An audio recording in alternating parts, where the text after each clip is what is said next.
আমি যদি বলি 900 টাকায় আপনি বুফে খেতে পারবেন, তা আবার বসুন্ধরার মতো এলাকায়, তাহলে কি বিশ্বাস করবেন?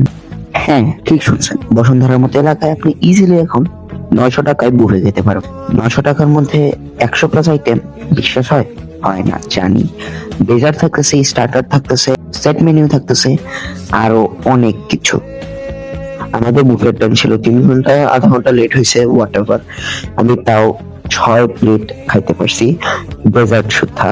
And আমি রাইস নিই নাই, রাইস নিলে নাকি পেট ভরে যায়। এবং চাচা তো বোন রাইস ছিল, and then সে হচ্ছে কিছু আইটেম খেয়ে আর খাইতে পারে নাই। সো এদিকে আরো লাইভ আইটেম ছিল, ওয়াফল ছিল, ডেজার্ট ছিল। বাকি জিনিস খান বা না খান, ভাই ডেজার্ট তাদের খায়নি খায়। আমি তাদের জেলিটা রেকমেন্ড করবো না, কারণ এটা খুবই বাজে খেতে, লাইক মুখে দিয়ে ফালা দিবেন, এত বাজে। এন্ড আমি তাদের সবচেয়ে বেশি রেকমেন্ড করবো শাহি টুকরা এন্ড রিয়েল ভেলভেট, যেটা আর কি। এন্ড আমরা বাইরে এসে তিরামিসও খাইছি পেট ভরা থাকা সত্ত্বেও। কত তো বগর বগর করলাম, এখন মেন কথা আসা যাক। অ্যাড্রেস অ্যাড্রেস হচ্ছে যমুনা ফিউচার পার্কের মেইন গেট থেকে একদম অপোজিটে, বিল্ডিং নাম্বার কত আমি জানি না, বাট বাফেট লঞ্চ একটা রেস্টুরেন্ট পেয়ে যাবেন, এখানেই আছে আর কি। এন্ড হোপফুলি ভিডিওটা ভালো লাগতেছে। যদি ভালো লাগে থাকে like share and comment subscribe করতে বলবেন না। আল্লাহ হাফেজ।